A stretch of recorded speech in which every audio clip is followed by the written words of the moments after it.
everybody. I'm Tom Curran. That's Phil Perry. This is Tom Curran's Patriots Talk podcast featuring Phil Perry. Patriots are 1-1. They get that kind of unexpected win down in Miami, at least according to me and Phil. We didn't think they were going to win the football game. They are now second place in the AFC East, 1-0 in the division, and 2 weeks of Josh McDaniels running this offense, the Patriots are over 230 yards passing in both games. 230 yards passing. Everyone does that. What is this, 1950? Well, that hasn't happened around these parts since weeks 2 and 3 of 2022. But, Phil, stats are for losers. The most important thing is the Patriots did not turtle when things got tough on Sunday. Mike Vrabel said the same thing Monday on WEEI, and he said that it's a huge step. Good point, Mike. It's presented by your local New England Honda dealers. You know, you get into these back and forths, and you have to just believe that you're going to make enough plays in the end to win. And I felt like we did that. You know, and that was good to see. I think we needed to see it. Our players needed to see it and feel it and be in there and say, hey, we could have a couple bad plays. Somebody's going to make a play, which we did numerous times. So we answered back. Drake was very efficient. It was something that we've talked about for a long time, is just putting the ball where you're supposed to put it, where it needs to go based on their coverage and our scheme. Okay, good point, Mike. Again, brought to you by your New England Honda dealers. The title of that is a developing device. Phil, can the Patriots sustain with the performance they put on the field on Sunday against Miami? They can in some ways, but not on others. So, listen, if you get that level of performance from your quarterback week to week, if that is sustainable, and I think it is, I really do, because they didn't ask him to do too much. There were not all that many superhero caliber plays from Drake Maye. Maybe asking for 4 incompletions every game is a little much. Yeah. But what he gave you, I do think is relatively sustainable. What I don't think is sustainable, though, is being able to beat good teams, which the Dolphins are not, when you have 12 penalties for 75 yards, when you're missing kicks, et cetera, et cetera. There was obviously an ugly game on a variety of fronts for the Patriots, and they're not going to be able to beat the Buffaloes, the Baltimore, some of these teams on their schedule when they play like that. And a lot of them are preventables, false starts, lining up off sides, illegal shift. It wasn't as if there were downfield defensive pass interference plays when guys were totally out of position and had to tackle people, although another quarterback might be able to find those opportunities. But the first 2 weeks last season, the Patriots played 6 good quarters of football, maybe even 7 good quarters of football. They played Cincinnati in one, then they were in a nice game with Seattle. Mm-hmm. And we left that game, I think most of us saying, it's not a bad team, I think. They just got beat on a couple plays. Why is this season, do you think, different from last year's? Well, you look at the coaching staff and you just look at the level of experience, and I think it would be fair for fans or others outside of the organization just to look at some of those names alone, whether it's Mike Vrabel or Josh McDaniels or Thomas Brown, who's the pass game coordinator and tight ends coach, Todd Downing, on down the line, Tom.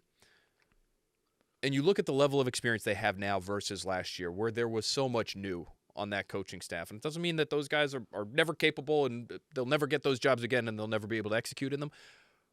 But I think right now, that's the easiest difference for us to point to and say, I feel like it's more likely that whatever these guys have going right now will be able to be sustained because they've done it before, whereas last year's team had not. Can I bring it down to a finer point? I'm sure you'd be happy that I do that. I would be thrilled. 2 of the biggest ads of the offseason were in the trenches. It all's won and lost in the trenches. We know that. But Will Campbell being added and Milton Williams being added. And throw in there, just as a garnish, Harold Landry being added. Could I sprinkle in a little Morgan Moses? I know he didn't have a great game yesterday, but the tackle play itself, the penalties are bad. That tastes good. It's just a little sprinkle of Moses because the play itself has been much better than it has been for years. Which hugely impacts what the coaches can do. They don't have to say, my God, I don't know if Vidarian's going to be able to handle this. As always, the caveat, great guy. But they can coach understanding that, well, we have a good left tackle in terms of the things that we can ask him to do.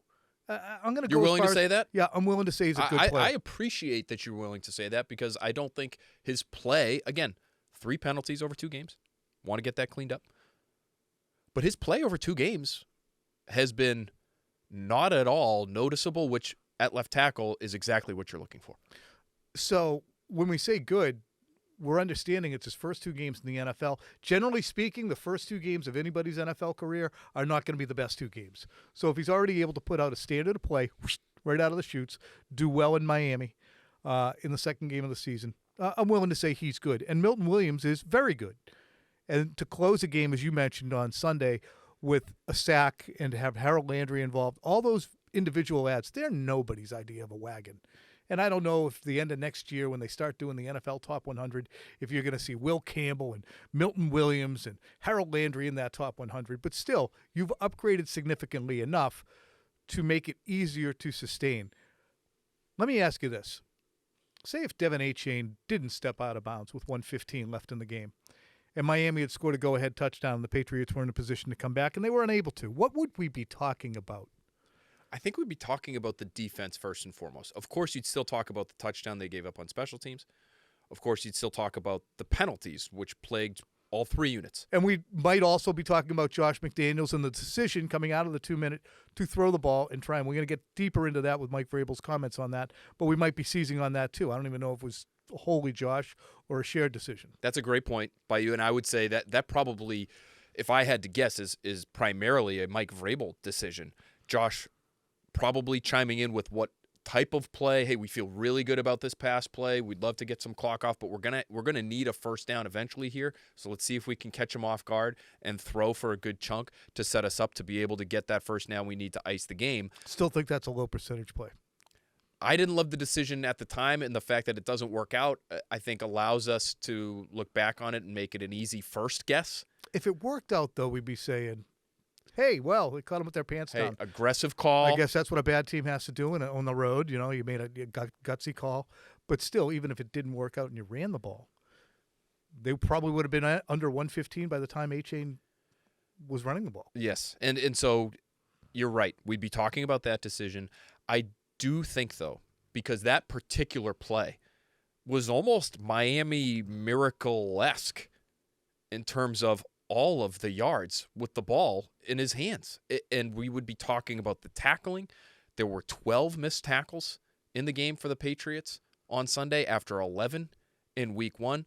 This is a real issue. We might be talking about Terrell Williams' absence, Tom, and how that might be impacting this team. The safeties, both of those guys basically being new in their roles. One a rookie, one not, but new in their roles. And teams continuously picking up chunk gains against them. They've given up 2 300-yard passers in 2 weeks. It would be a lot of defense, and what is wrong with this team on that side of the ball right now, especially with a head coach who is a defensive-minded guy? Folks, it's a thin line in the National Football League between winning and losing, celebrating and complete and utter dismay. Bet you didn't realize that. One thing you probably have realized, the quarterback play is of the utmost importance, and Drake Maye's performance on Sunday was the best that he's put out there, soup to nuts in a game. I tried to look back at last year's performances. I came up with a Buffalo game that statistically was pretty impressive. But he had a pick, and he also had 2 fumbles in that game, 1 lost. So here's Mike Vrabel speaking about what made Maye's game so impressive. What's your biggest takeaway from Drake's performance? That was hugely efficient. The ball went where it was supposed to go. He was decisive. I thought he did a great job of transferring into the pocket, up into the pocket, setting his depth, and then transferring up, being really good with the football, being able to pull through with 2 hands in the pocket when they have, edge rushers and we're on the road. That's where it's going to be really critical, is to be able to set the depth of the pocket, get back, keep your eyes downfield, transfer up into the pocket and deliver the football. And he did that on multiple occasions. So when you don't do that, those turn into sacks, hurries, throwaways, strip sacks. And when you can climb the pocket and remain a thrower and keep your eyes downfield, that's when you can hit some plays. Phil, you and I devoted a lot of time to talking about the snow globe that was the interior of Drake Maye's skull after the first week. I think some people take that as that means that we always think it's going to be a snow globe. No. The presumption is those little things are going to fall and settle, and things will come clear. Was Miami easier to process for him, or did he just slow down and take a breath and take a beat? Why was he so much more polished Did McDaniels meet him halfway? Was it the running game?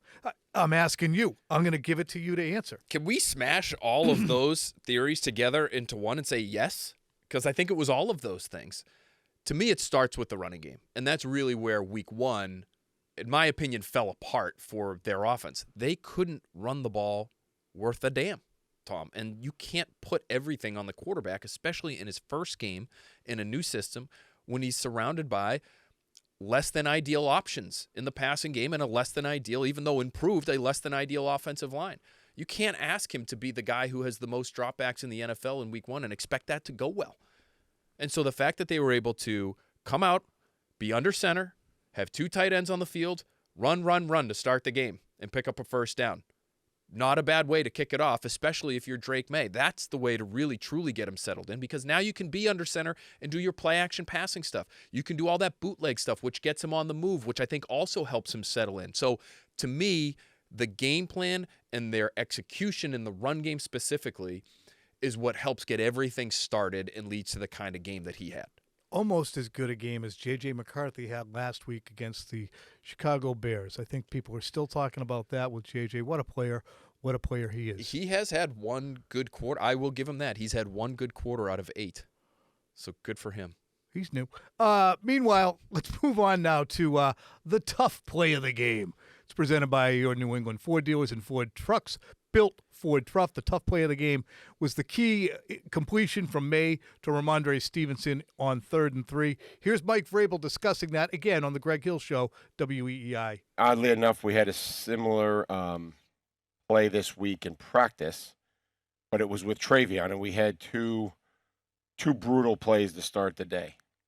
And I said, fellas, we whole mentality of just, F it and let's move on. Like we have to get going, and it takes one play. And it was Travion on that exact route that hit that play in practice, and then everybody started getting all juiced up, and it was really weird that now it was the same play, but Ramondre, and we hit it, and it kind of lifted our spirits, and it kind of got us going again. So it's just a good reminder of things that how we want to practice is similar to how we want to play, and we can't let negative plays snowball on us. What I want to highlight here isn't just that play, but also another one that you and I both really liked from the first half that featured some of the young players. Maye in his second year, Jared Wilson, Travion Henderson, and Will Campbell. It was a screen out to the left on a critical down and distance. I can't remember it off the top of my head. But this Patriots team is getting those contributions, and they will happen. I saw N'Keal Harry make catches at times. We said that wasn't bad. But these plays, like the one from Maye to Stevenson, who's still a relatively young player, the throw from Maye to Henderson with Wilson clearing downfield and Campbell coming down on a screen play to really unleash a sizable gain. You have young players who are presumably core players rising up. And in the wake of the Patriots having to take Jalen Polk out behind the woodshed and say goodbye, it does signal well for this group. Although I will say there was a point in 2022 when we would look after Bailey Zappi was starting for the team and we'd say, they might have gotten everybody right in this draft. There was a time. I'm not going to acknowledge that I ever said that about the 2022 You draft class. Yep. No, Marcus Jones always and still Cole remains Strange a good pick from that was draft. starting. Tyquan Thornton? He had a game, I guess this was probably after the game in Cleveland where he and Bailey Zappi connected. Did he have 1 or 2 touchdowns that game, Tyquan Thornton did? You might be right. Maybe for a span of 3 or 4 days we were saying that about the 2022 draft class. Maybe.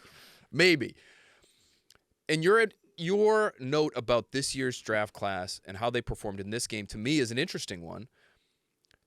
And my overarching point on this class is that this season could go as they go, for better or for worse. And I think this game was partly as chaotic as it was, as drunk as it was, because while you did have positive contributions like those, and Jared Wilson, in terms of pass protection, he did have a hold, but clean sheet.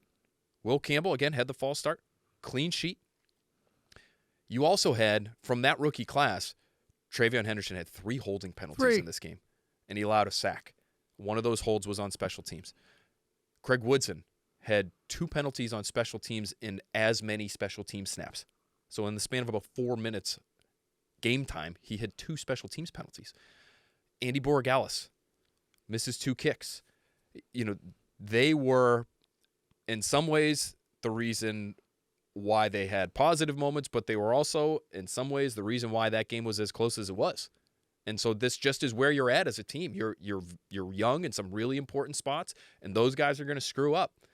And sometimes they're going to screw up right after they made a great. Andy Borregales, Tom, kicks a 53-yard field goal and then misses the freaking landing zone and gives the ball to the Dolphins in a tight game on the 40-yard line. So, unfortunately for Mike Vrabel and his staff and this organization, you're going to have to just live with these growing pains because that's just where this roster is at right now. In light of all that, having to suffer through some of the young growing pains, Pop Douglas, third year, still a young player. I keep thinking he's going to be the hub of the offense. He's got 3 catches for 5 yards, 3 targets. It's hard for me to explain, and I want to be clear. I don't believe we were bamboozled over the course of training camp. He was their best receiver. But what is training camp? Training camp is, for the most part, a pass-heavy, passing situation-heavy series of practices. And so, therefore, when it comes to Pop Douglas, I'd say this. In obvious passing situations, he should be on the field. I would have to go back and really break down his snap count from week 2. I don't believe he played even 20 snaps, Tom. But I wonder if he was on the field, third down, second and long, obvious passing situations. Because the issue with Pop Douglas to me is this. He's a tiny little guy. And when you get to Miami and your game plan is going to be, we want 2 tight ends on the field. So your slot's coming off. So that's a series of snaps he's already missing. But not only is the slot coming off, but we're going to run the football. And we are going to establish the run, and we're going to continue to run it. He's not really a valuable player when you're planning on handing it off. Not going to dig anybody out. He ain't digging anybody out. The way they would insert Mac Hollins, if you remember from this game, Tom, they had Mac Hollins playing almost between the tight end and the tackle. Mm-hmm. Or between the tackle and the guard maybe at times to get into the interior of the defense and block a safety. He can't do that. You're not going to ever ask him to do that. And so I think between the game plan and maybe the lack of obvious passing situations that they were in, you get the far fewer snaps and the basically zero production. I think he had 1 catch for 8 yards in this game. Yep. So what does that mean moving forward? I still think we're going to see him in 2-minute and on third down, and I still think he should get the ball on a fairly regular basis in those situations. It just hasn't happened through 2 weeks. Okay, the 110 targets that I had predicted. I was right there with you. Yet again, swing and a miss. Now it's time for something to chew on. Presented by Shaw's. Proud to be local since 1860. I cannot recommend enough their Wagyu ribeye. I got home last night. Got a Wagyu ribeye right off the shelf. It's $26. They mark them all. They're all the same weight. Cooked it up. It's as good an off-the-shelf steak from your frozen meat section or cold meat section that you're going to find. It's absolutely delicious. Meanwhile, Mike Vrabel talking about the Patriots defense right here. Our whole intention was to defend, inside the numbers and make sure that was not where it was hurting us. We did okay there, and then obviously they felt comfortable throwing those outward breaking routes, and not that I'm accepting of it, but we have to be able to say this is what the game plan was. So I think that there's some plays that we certainly need to correct, and we can't have the ball thrown over our heads on 3rd and 15 and Tyreek Hill just blazing out of there. So that's those are concerns. But the other ones, some of them are on us and how we wanted to play the football game, making sure that they were, we were defending the middle of the field where they've had so much success. Phil, does that make you feel any better about the permissiveness of the Patriots defense on Sunday on some of those outward breaking throws? Maybe a little bit. The throws that I think hurt them the most, though, were not all of that ilk. So the down the field throw to Tyreek Hill, where Tua Tagovailoa absolutely puts everything he has into a football that travels about 45 yards in the air. Aside, he's got a terrible arm.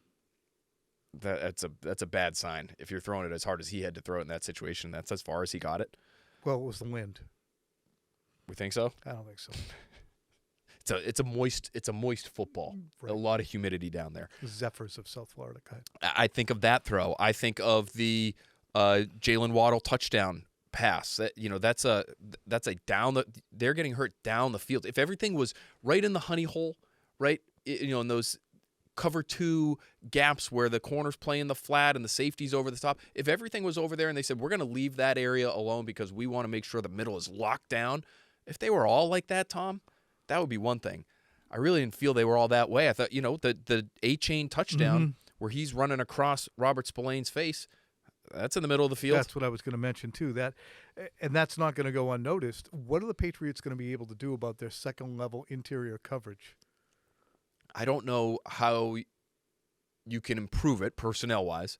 You can devote more bodies to it, which might mean fewer in the pass rush. It might mean more responsibility for whoever you have playing as the last line of defense in your defense. I do remember, there are a lot of sort of combination coverages that the old Bill Belichick scheme would use with a back like Alvin Kamara coming out of the backfield. And you might have a Kyle Van Noy or a Dante Hightower both off the line of scrimmage. And it was, okay, between the two of us here, we're going to make sure that one guy is covered. And he might not be straight double-teamed, but it was if he releases this way, it's going to be Kyle's guy, and he can play him there, and he's going to maybe have a little bit of help. And if he goes this way, it'll be Dante's guy. You might have to do a little bit more of that. I also think it'll help not to have to play Devin Achane anymore. God. He's a pretty special talent. There are not that many backs. There are a lot of backs in this league who have all kinds of talent. There are not many backs in this league on the Patriots schedule who can move like that.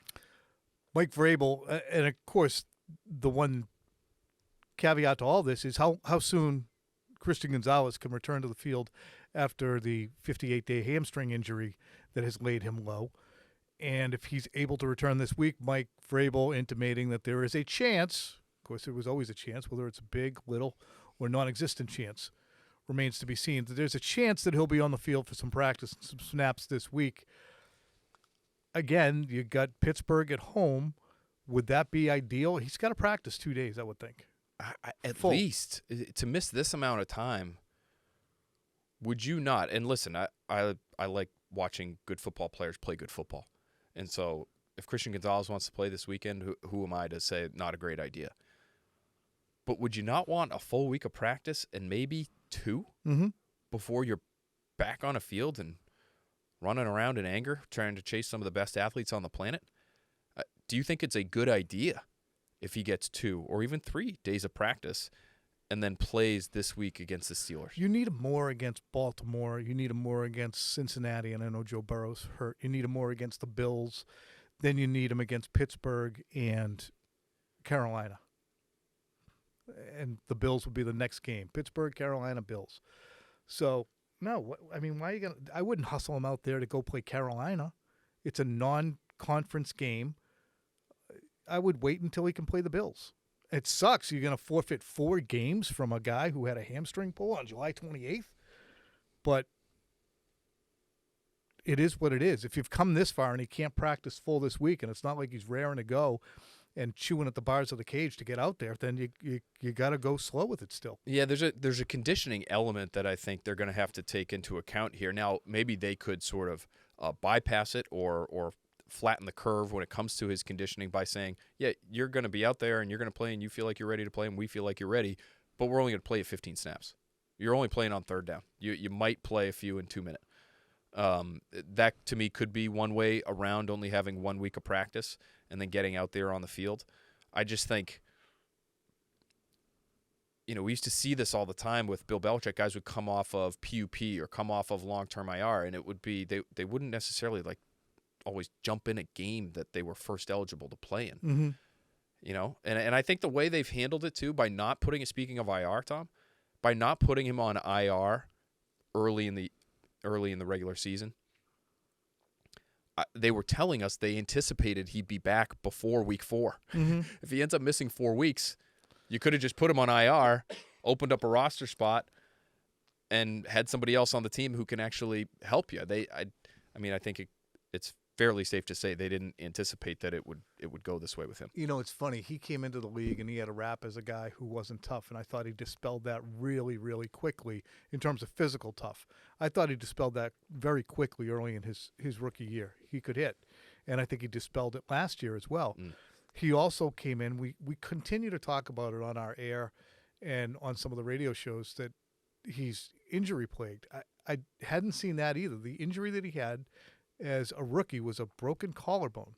That's different. This soft tissue injury is the first thing I could look at and say, that's apparently he's got some tenderness in the muscles that allows him to that causes him to miss time. So I didn't think he was injury plagued. I didn't think he was not physically determined guy, but this has changed my geometry on how I'm going to view the kid going forward. Do you chalk it up at all to just the position that he plays? And, the old cliche is these guys are like sports cars. They're a corner or you're a receiver, and everything has to be kind of finely tuned because you're asking them to be the most finely tuned athletes on the field and use that speed. And it's got to be 4.4 every time they're out there, or else they're just not as good to the overall operation. Talib. Of course. Talib was always dealing with something. And he was out there limping around like a maniac and still covering people. They're sports cars, sure, but sometimes they got to play with a loose lug nut. Fair enough. Who am I to say it's not? Because any corner, even if they play corner, by the time they get to the end of the season and you're trying to make a postseason run and you're Stephon Gilmore or you're Darrelle Revis and you're helping the Patriots win a Super Bowl, there's no way those guys were 100% by the time they got to December, January. So, no, your point's a good one. The Patriots, ironically enough, are going to, or probably coincidentally, are going to go against Aaron Rodgers in the third week of the season for the second year in a row. Last year, most of us had a fork sticking out of Aaron Rodgers' back as he wandered around, and he absolutely diced the Patriots on a short week. And we said, you know what, short week.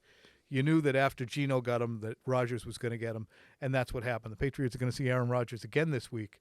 So, to me, it behooves the Patriots to have as much defensive artillery on the field as possible. It also behooves them to have their coaching staff tightened up to the best point possible. And I think that they can negotiate the absence of Terrell Williams. I don't think Terrell Williams was going to make any tackles, and I don't think Zach Kerr was failing to tell Marte Mapu or Bobby Spillane or anybody else out there, take a bad angle and try and miss this tackle. That wasn't going on, but it happened. Just hip check that guy, Robert. He'll go down. No, he didn't. So that has to work for them. But between tackling and penalties and some of the play calling, they have to be better. They have to be more adroit at moving from situation to situation, I think. And in that vein, I do want to get that sound from Mike Vrabel on the decision to go and throw the football coming out of the 2-minute warning. Yeah, that's what happens when it doesn't work. It's like, why'd you throw? Well, when you throw it and you hit it, just getting pressure and thought we could catch the corner. They had brought the corner previously a few series before. They brought both corners. Thought maybe we could catch them on one. Didn't work out. Knew we would need a first down to end it there, and thought maybe we could catch them on one. It didn't work, so. Again, do not want to be results-based. There just went with the call and knew we needed a first down, and didn't work out in that situation. All right, we already batted this around pretty good, but Vrabel says, well, when you throw it and you hit it, getting pressure, and we thought we could catch the corner. It's one of those things when it doesn't work, it's like, why'd you throw?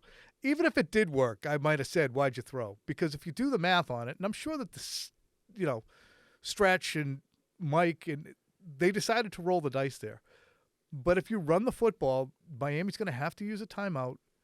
It's inside the 2-minute warning. It's third down, I think, at that point. And it's probably 1:10. Mm-hmm. Miami was stepping out of bounds with the football at 1:15 with Devin Achane.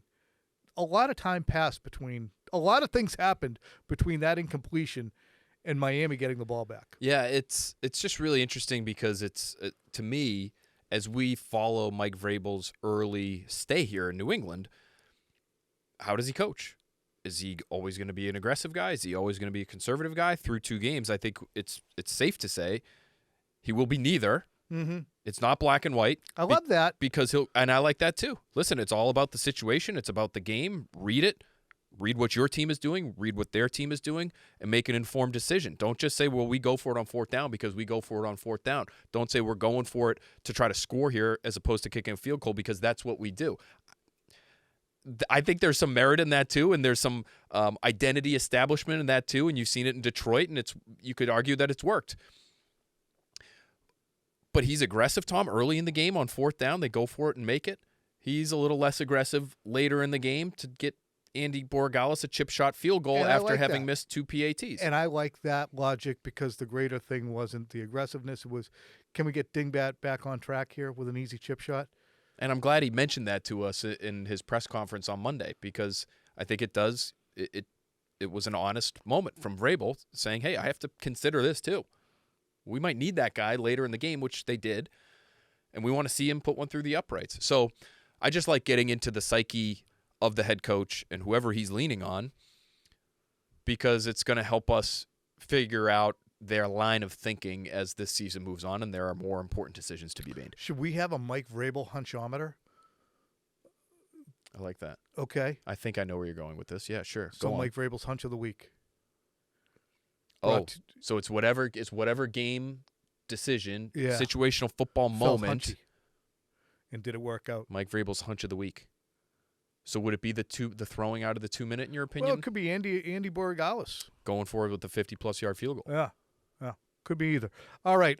Meanwhile, I do want to tie it up with Sad Sack Mike McDaniel. His post-game press conference, I had a feeling, and I'm not beating up on the guy. Maybe a little. Well, I am. Maybe a little.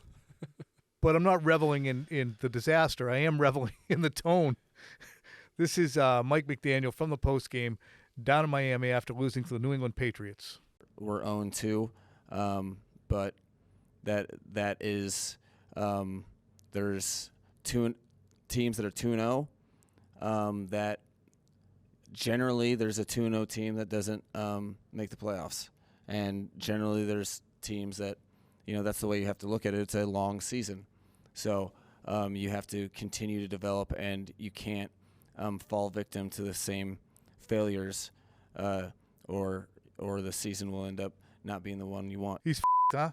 Yeah, I think it's all over. Do you think the Mike Vrabel era began by ending the Mike McDaniel era in Miami? I mean, they're going to play Buffalo, and then they're going to lose. If you can't beat a Patriots team that gets flagged 12 times, that is brand new on both sides of the ball in a lot of different respects. Punt return touchdown. Allows a punt return touchdown that allows a 300-yard passing game that can't help but not tackle people and give up explosive plays. And you're at home in the heat against a team from the Northeast. If you can't beat that team in week 2. And then you're going to sound like that at the mic. After a players-only meeting, where I thought there might be a little dead cat bounce from the players-only. You might get a little 1 week jolt from that. Mm-hmm. They didn't even get that. No, just like landing in wet cement. It's over. It's over, and I just wonder how quickly that move gets made. All right. Patriots Steelers on Sunday. We will be back. We will be back later in the week to break that down. The Next Pats podcast, of course, the breakdown. You've seen it already. And quick slants all coming at you, in addition to our regularly scheduled programming.